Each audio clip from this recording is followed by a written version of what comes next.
Vārdu priekšraidīt Bumbiņu. Tur Rīters Bumbiņu atstāja lapu paliek. Tā Čehijas izlasē 27 sekundes. Tikai 27 sekundes. Jeļinieks būs pie laukuma apmalas, ievedīs bumbu spēlēt kopā ar Friedriku. Friedriks atspēlē atpakaļ un uz vārtu priekšā. Pēc izgādām vārtiem. Kādas epizodes, kādas emocijas, protams, mazāk par 20 sekundēm. 15 goļiņas pamatīt. Nobūt mētiem žoļiņiem.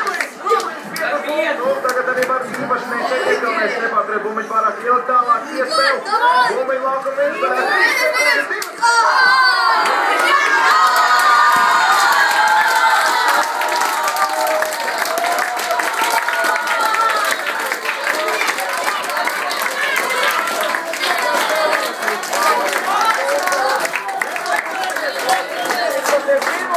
Latvijas izlases pastāvēšanas vēsturē iziet otru